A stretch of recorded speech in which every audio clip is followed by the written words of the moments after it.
আসলে আমরা উঠান বৈঠকগুলো করি যেই জায়গাতে করি সেই জায়গার মানুষের সমস্যাগুলো শোনার জন্য এবং সেই জায়গার মানুষকে নিয়ে কিভাবে আমাদের রাজনীতি এগিয়ে যাবে সেই বিষয়গুলো উত্থাপন করার জন্য। আমরা জানি ব্রাহ্মণবাড়িয়ার মধ্যে সবচেয়ে অর্থনৈতিক সমৃদ্ধশালী একটি উপজেলা হচ্ছে আশুগঞ্জ, এবং এই আশুগঞ্জ সবচেয়ে ছোট এবং এর অনেক সমস্যাও রয়েছে। এই আশুগঞ্জ উপজেলার যেই সমস্যাগুলো রয়েছে সেই সমস্যা সমাধানের জন্য বা সমস্যাগুলোকে বের করার জন্য আমি অনুরোধ করব আশুগঞ্জে যারা এনসিপিতে কাজ করছেন তাদেরকে। আমাদের রাজনীতি আসলে আমাদেরকে ক্ষমতায় আনবেন কিংবা আমরা এটা চাই সেটা চাই আমাদেরকে ভোট দিবেন, আমাদের এই রাজনীতি এখন আমাদের না। আমাদের রাজনীতি হচ্ছে মানুষের জন্য কাজ করা। আমরা মানুষের জন্য কাজ করব, মানুষই ঠিক করবে আমরা কোথায় যাব। আমরা আসলে বলতে চাই না যে আমাদেরকে ক্ষমতায় বসাবেন, আমরা ক্ষমতায় বসাইলে আমরা অনেক কিছু করব কিংবা ক্ষমতায় না বসালে আমরা করব না। আমাদের ভাষ্য আসলে এমন না। আমাদের ভাষ্য হচ্ছে আমরা মানুষের জন্য কাজ করে যেতে চাই। এখন এই কাজ করতে গেলে আপনাদের সহযোগিতা লাগবে, অবশ্যই সহযোগিতা লাগবে। যে জায়গাতে আমাদের এনসিপির নেতৃবৃন্দ কাজ করবে সেই জায়গাতে সেই স্থানীয় লোকজনের সাহায্য ছাড়া আসলে কাজ সম্ভব নয়, স্বাভাবিক একটা বিষয়।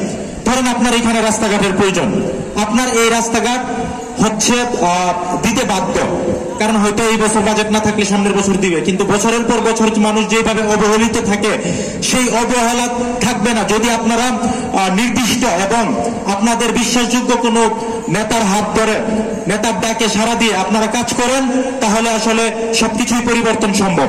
আমি এনসিপির যারা আশুগঞ্জে আছে তাদেরকে অনুরোধ করবো, আপনারা হচ্ছে সমস্যাগুলো ফাইন্ড আউট করুন। আশুগঞ্জের যেই সমস্যাগুলো আছে সেই সমস্যাগুলো নিয়ে আছে আপনারা কাজ করুন। আপনাদের চিন্তা করতে হবে না যে এখানে চেয়ার খালি আছে কেন কিংবা মানুষ আরো কেন আসে না, এই চিন্তাগুলো আমাদের করতে হবে না। আমাদের আসলে আমরা স্বল্প মানুষ নিয়েই কাজ করতে জানি, স্বল্প মানুষ নিয়েই জাতীয় নাগরিক পার্টি এনসিপি কাজ করতে জানে। আমরা যখন মানুষের জন্য কাজ করব, মানুষ এমনি আমাদের কথা শুনবে এবং এমনি আমাদের ডাকে আসবে। আসলে এখানে আমরা বড় বড় কথা বলবো যে আজকে আমরা এই করবো, এনসিপি এইটা সেইটা, এনসিপি এই সেই না, আমরা কাজের মাধ্যমে প্রমাণ করতে চাই।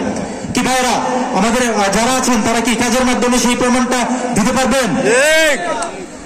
আমরা চাই আপনারা, আমি বেশি কথা বলবো আজকে।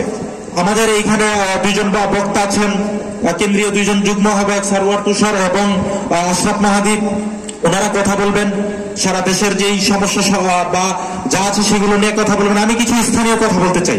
আপনাদের সমস্যা এবং এই সমস্যাগুলো কাদের জন্য হচ্ছে বা কারা আসলে এগুলোর প্রতিবন্ধকতায় ছিল বা কারা এই কাজগুলো এতদিন ক্ষমতায় থেকেও করতে পারেনি সেগুলো আপনারা জানেন। তো সেই বিষয়গুলো মাথায় রেখে আপনারা কাজ করবেন এবং নতুন নেতৃত্ব যেন উঠে আসে, নতুন নেতৃত্ব উঠে আনার দায়িত্ব আপনাদের। আপনারা দেখেছেন যে পুরাতন রাজনৈতিক যারা নেতা ছিল তারা আসলে আপনাদের জন্য কি করেছে, আপনাদের এই অঞ্চল বা আপনাদের সুবিধার্থে কি করেছে সেই জিনিসগুলো আপনারা দেখেছেন। আপনাদের কাছে বলবো না যে নতুন নেতৃত্বকে ভোট দিয়ে ক্ষমতা, নতুন নেতৃত্বকে পাশে থাকুন যেন আপনাদের জন্য কাজ করতে পারে, তাহলেই হবে। এটাই আমাদের চাওয়া আপনাদের কাছে। আজকে আর বেশি কিছু বলবো না। সবাই এনসিপির যেই নেতৃত্ব আছে আশুগঞ্জ উপজেলায়, আমিনুল ইসলাম ডালিম, জয়ন্তী বিশ্বাস, দীপু মোল্লা, তাদের সাথে থাকবেন এবং সুমন ভাই আছেন, সুফিয়ান আজাদ ভাই আছেন, আপনারা তাদের সাথে থাকবেন। তারা আপনাদেরকে নিয়ে আপনাদের সমস্যাগুলো সমাধান করবে ইনশাল্লাহ, এই অঞ্চলের সমস্যা সমাধান করবে। তারা যদি করতে না চায় আমাদের কাছে আসবেন, আমাদের কাছে আসবেন। আমরা দরকার হইলে ঢাকা কিংবা ব্রাহ্মণবাড়িয়া যেই জায়গাতেই থাকি না কেন আমরা আপনাদের এই সমস্যাগুলো নিয়ে কাজ করব, আমাদেরকে আপনারা জানাবেন। ধন্যবাদ সবাইকে। আসসালামু আলাইকুম।